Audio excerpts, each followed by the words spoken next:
The Jacksonville Jaguars, Ollie Connolly. Lackluster today.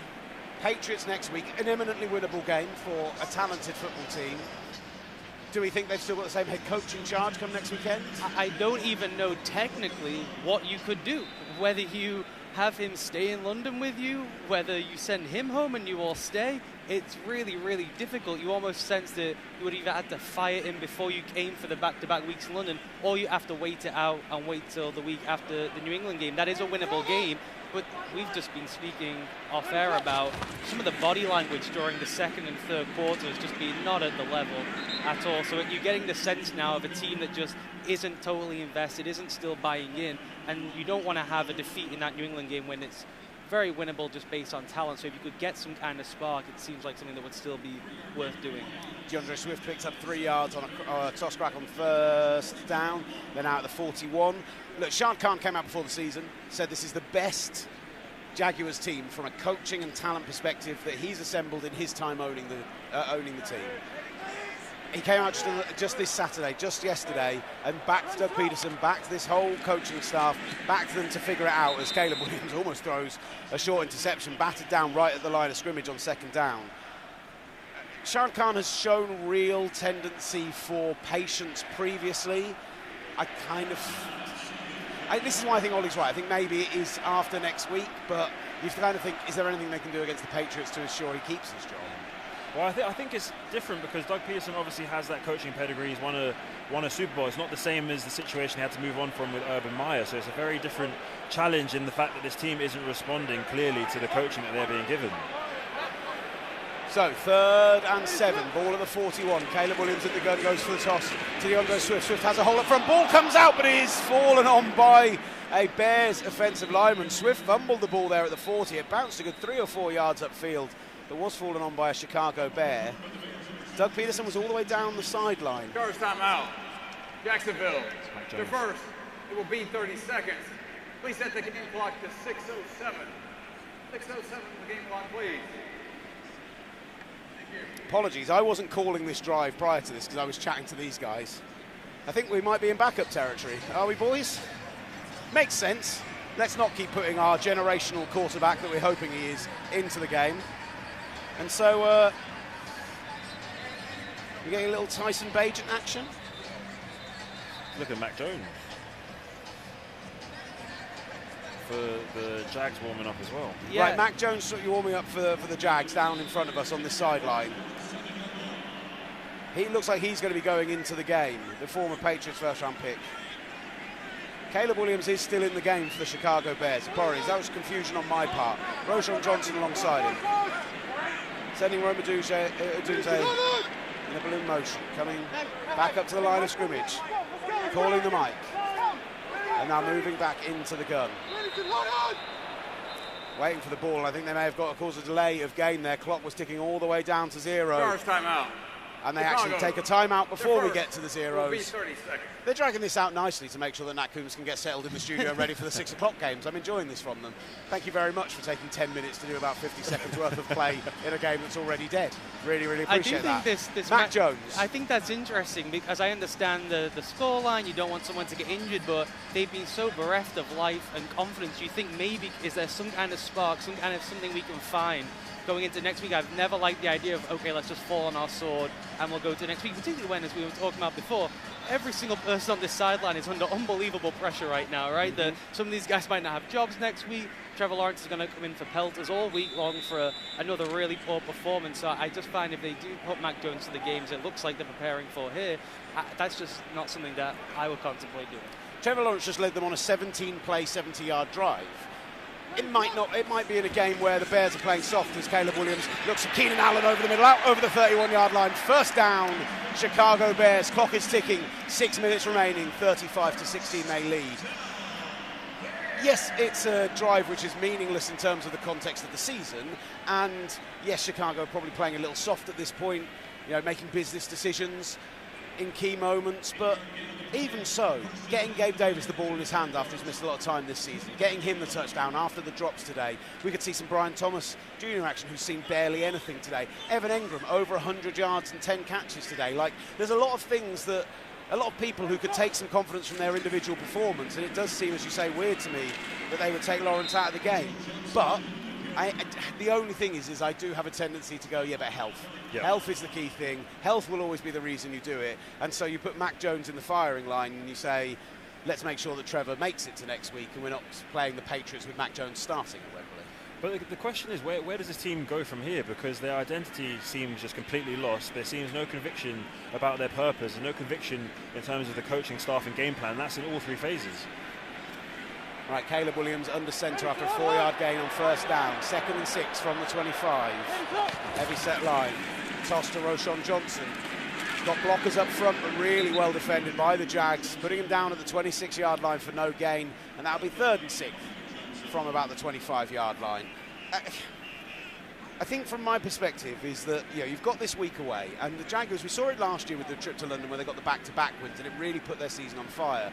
And I backed the Jags to do something this year because I thought, like, this is a team who did go 9-3, who suffered injuries, who had that horrible end to the season, but in theory should come back healthy and looking like the team they did for the first 12 weeks of the year.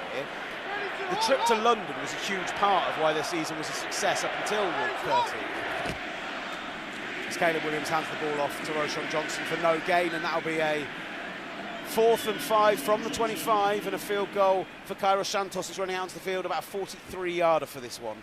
But you've got this week, right, if he doesn't decide to fire Doug Peterson, he decides to keep him, where you are basically in a mini-camp, where you've basically got all your players together in the hotel, even on their off day, probably Tuesday, they're still going to be all together.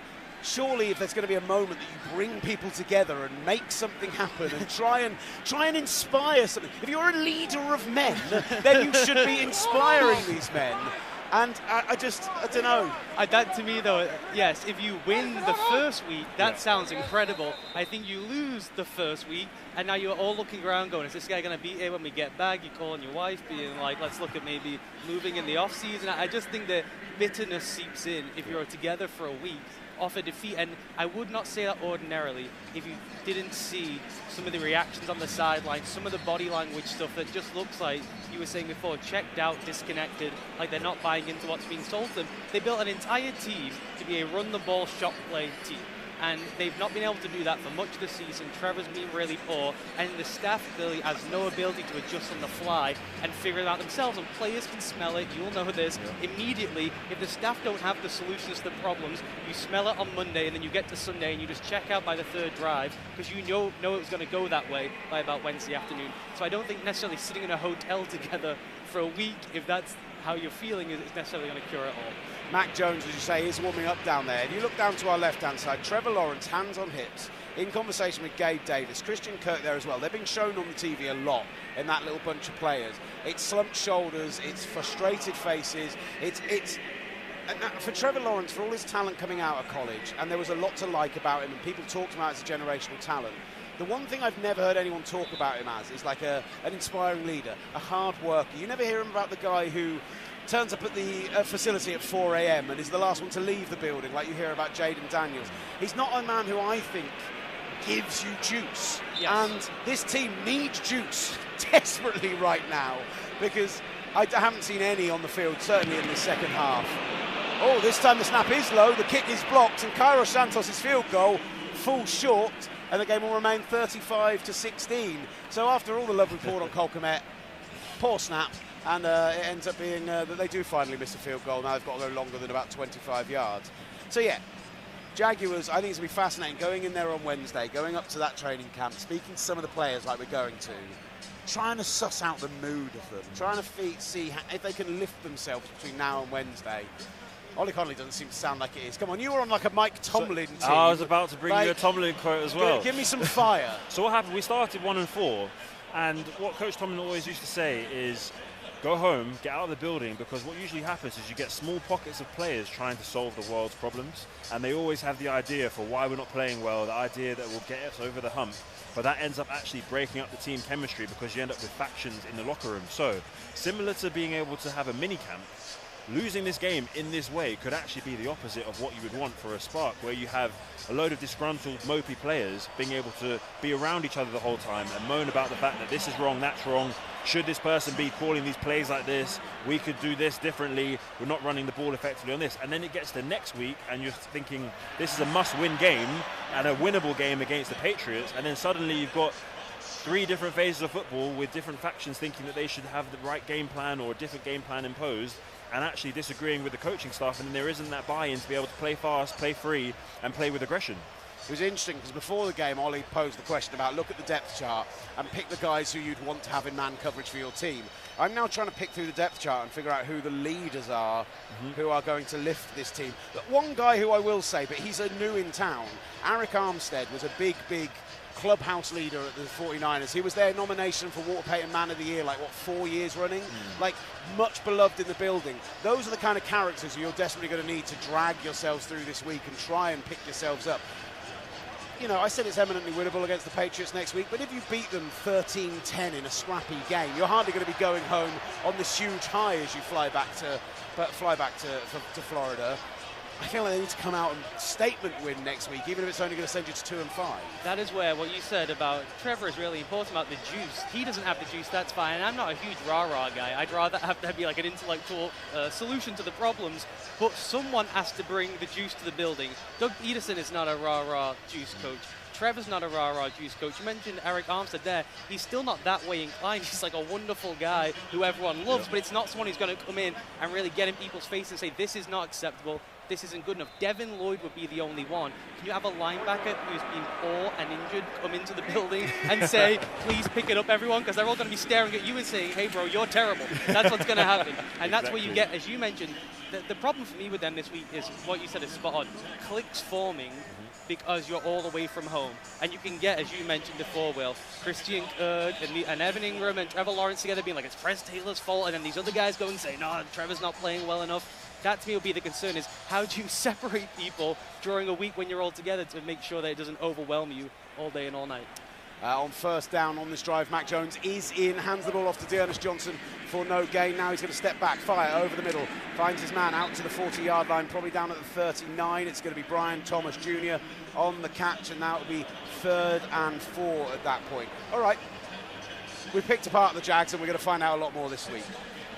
And the upcoming schedule, by the way, after the Patriots, Packers at Eagles, Vikings at Lions before the bye. If they don't win next week to go 2-5, they could be going to their bye at 1-9. Very easily, they could be a team who are really struggling in that situation and find themselves in incredibly tough circumstances. A little bit like the circumstances that Mac Jones just found himself in, being taken down for the sack